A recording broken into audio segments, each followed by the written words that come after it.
இரண்டு பொதுமைய வட்டங்களின் ஆரங்கள் முறையே 4 சென்டிமீட்டர் 5 சென்டிமீட்டர் ஆகும். இரண்டு பொதுமைய வட்டங்கள். அப்போ ஆரம் எத்தனை கொடுத்திருக்காங்க? 2. மையம் எப்படி இருக்குது? பொதுவாக. அப்போ பொதுமைய வட்டங்கள்னா 2 வட்டம் சாமி. ஒரு வட்டத்தினுடைய ஆரம் 4 சென்டிமீட்டர், இன்னொரு வட்டத்தின் ஆரம் 5 சென்டிமீட்டர். அடுத்ததுமா, ஒரு வட்டத்தின் நாணானது மற்றொரு வட்டத்திற்கு தொடுகோடாக அமைந்தால் அவ்வட்டத்தின் நாணின் நீளம் காண்க. நான் என்னன்னா கோடு. ஒரு வட்டத்தின் மிகப்பெரிய நான் சொல்லுவோம், ஆனா மிகப்பெரிய நான் சொல்லல, வெறும் நான் மட்டும் கொடுத்திருக்காங்க. சரியா?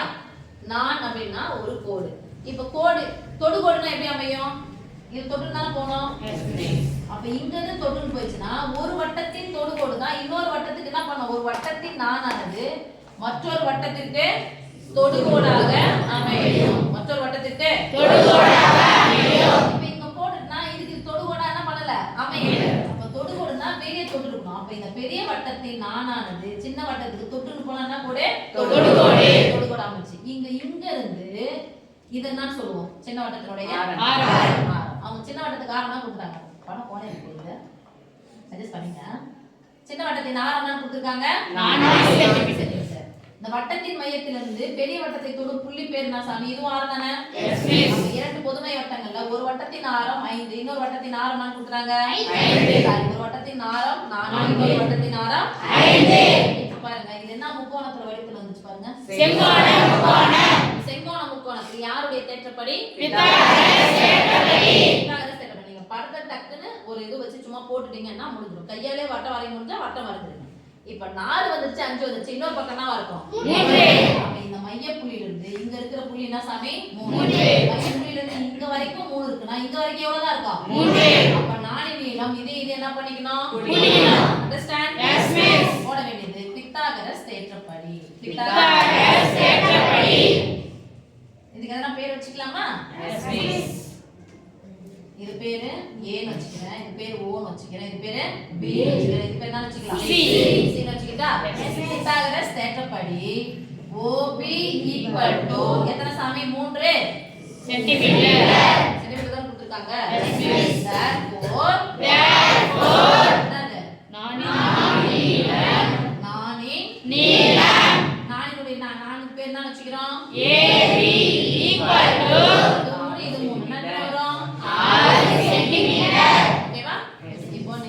கண்டுபிடிச்சிட்டீங்கன்னா 1 மார்க். இந்த ஏபி எழுதிட்டீங்கன்னா 2 மார்க். Okay, 1 mark. அடுத்து 22வது क्वेश्चन. -3,4 என்ற புள்ளி வழி செல்வதும் அப்ப புள்ளிக்கு பேர் என்ன சொல்லி சொல்ல போறோம்? x1 y1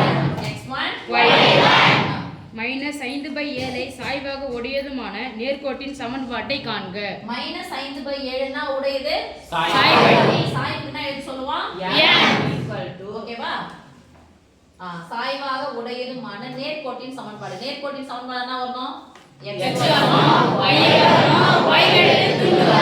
அப்ப இங்க என்ன இருக்கு? x1 y1 இருக்கு, m இருக்கு. அப்ப x y x1 y1 m வச்சு வரக்கூடிய ஃபார்முலா என்ன சொல்லுங்க? நேர்கோட்டின் சமன்பாடு y y y1 m of x x1. understand? எப்பமே y ஈக்குவல் தான் போடுவோம். அதனால y y1 m of x x1. y y1 not a equal to -5/7 into x x உடைய மதிப்பு -3. அப்பனா சம் போட போறோம் பிராக்கெட்னா பெருக்கல் பொதுவானது. வகுத்தல் இந்த பக்கம் வச்சனா பெருக்கல் 7. எத்தனை உறுப்புகள் இருக்குங்க? 2 உறுப்புகள். இப்ப பாருங்க 7 into y 7y minus 28 equal to minus ना குறிய மாத்தணும். 5 into x ना into x minus 5x குறிய மாத்து minus 4 x னுடைய மதிப்பு எதல இருக்கணும்? பிளஸ்ல இருக்கணும். அப்ப என்ன இருக்கு? மைனஸ். இதுக்கு முன்னாடி குறிய என்ன அர்த்தம்? பிளஸ். என்ன நம்ம கேட்டுட்டு வாங்க? Plus 5x plus 7y minus 15 சமக்குறிக்கு இந்த பக்கம் வந்துச்சுனா பிளஸ் 15 மைனஸ் இருந்தா கழிக்கணும். 8ல இருந்து 5 கழிச்சா 3. 8ல இருந்து 1 நீங்கனா 1. என்னுடைய குறி மைனஸ் = 0. நீங்க போட்டு இப்படி போட்டீங்கன்னா இங்க என்ன எழுதும் சாமி? நேர்கோட்டின் சமன்பாடு. நேர்கோட்டின் சமன்பாடு.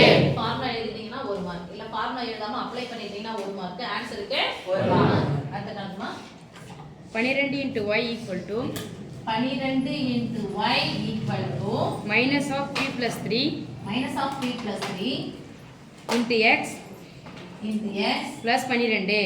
plus 12.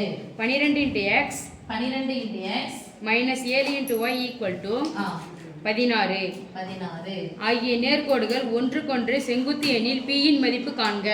ஒன்றுக்கொன்று செங்குத்து எனில் ஒன்றுக்கொன்று இணை ஒன்றுக்கொன்று செங்குத்துன்னு வந்த உடனே ஃபர்ஸ்ட் யாரை நம்ம கண்டுபிடிக்கணும்? சாய்வு. அப்ப இரண்டு நேர்கோடுகள் இருக்கு. அப்ப இதனுடைய சாய்வு என்ன, இதனுடைய சாய்வு என்ன? this implies போட்டுக்கலாமா? Yes miss. சாய்வுன்னு சொன்ன உடனே டக்குன்னு ஆயிடும் y equal to this implies y equal to ஏற்கனவே ஒரு y க்கு பதிலா எத்தனை y இருக்கு? 12 பெருக்கலா இருக்கிற 12 அந்தாண்ட பக்கம் போச்சுனா சொல்லுங்க minus of p plus 3 by 12 என்ன சாமி? x plus 12 by 12. this implies சாமி இங்க எது கேன்சல் பண்ண முடியாது இல்ல? இந்த 12 பண்ணி கேன்சல் பண்ணா 1 போட வேண்டிய அவசியம் இல்ல. ஆனா நமக்கு ஃபார்முலா என்ன தெரியும்? y equal to mx plus c. 0 வா? c. y equal to mx plus c. m ன்றது தான் சாய்வு. y equal to அப்ப இதுதான் யாரு சாய்வா?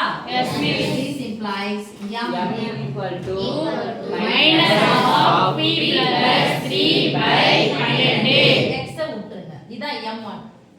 ஒரு சாய்வு முதல் கோட்டின் சாய்வு m1. இரண்டாவது கோட்டின் சாய்வு கண்டுபிடிக்கலாமா? Yes miss. இரண்டாவது கோட்டின் சாய்வு என்னன்னா ஈக்குவல் டு இருக்கணும் y equal to அது என்ன y இருக்கணும் Plus பிளஸ் y. இங்க என்ன y இருக்கு minus y அதனால அந்த -7y அந்த பக்கம் போச்சுனா plus 7y பிளஸ் 16 அந்த பக்கம் எடுத்துட்டு வாங்க. நமக்கு தேவையில்லை தான் இருந்தாலும் எடுத்துட்டு வாங்க. இங்க என்ன இருக்குது? 12x minus 16 plus 7y. இப்போ எத்தனை y தேவை எனக்கு? ஒரு y. அப்போ 7y இருக்கு. இந்த பெருக்கலா இருக்கிற 7 அந்த பக்கம் வந்துச்சுனா வகுத்தாமா 12/7 into x minus 16/7 equal to y. this is like y equal to mx plus c. எனக்கு c தேவை கிடையாது. யார் தேவை? m. ஒரு 5-6 பேர் நல்லா யோகா பண்ணிருக்கீங்க, பண்ணுங்க சாமி. mx plus c. அப்போ ஒரு முதல் நேர்கோட்டின் சாய்வு m1 வச்சிட்டேன். இரண்டாவது நேர்கோட்டின் சாய்வு m2 equal to 12/7. இப்போ இரண்டு சாய்வுகள் நமக்கு தெரிஞ்சிச்சு. ரெண்டு சாய்வு கண்டுபிடிச்சீங்கன்னா 1 மார்க். இப்போ யாருடைய மதிப்பு எது கண்டுபிடிக்க போறோம்? p னுடைய மதிப்பு கண்டுபிடிச்சா 1 மார்க்.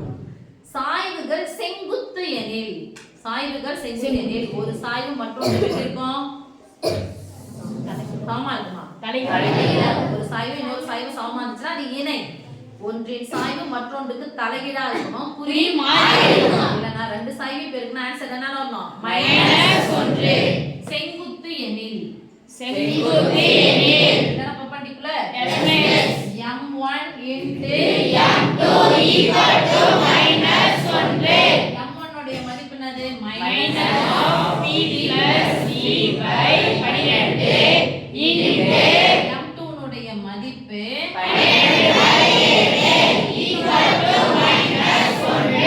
ஓகேவா? நடுவுல பெருக்கல் குறுக்கு எனக்கு யாருடைய மதிப்பு தேவை? p னுடைய மதிப்பு. இப்போ எனக்கு தேவை இந்த பக்கம் போர்ஷன் அப்படியே வச்சுக்கிறேன். இல்ல அந்த -p+3 அந்த பக்கம் போச்சுனா என்ன வரும்? plus p plus 3 மேல என்ன இருக்குது? 1/7 Yes miss. 1/7 நான் இருக்குது சாமி அப்படியே இருக்கும். இந்த வகுத்தலா இருக்கிற என்ன பக்கம் போச்சுனா -4 minus of p plus 3 இந்த மைனஸ் என்ன ஆயிடுச்சு? cancel. p plus 3 equal to 7. இந்த எண்ணுடன் 3 ஐ கூட்டினால் 7 கிடைக்கும். 4 பிளஸ் 3 அந்த பக்கம் போச்சுனா minus this implies p equal to 4. miss 5 mark ரேஞ்சில இருக்கு. வேற என்ன பண்றது? அப்படிதான் போடணும். ஓகே?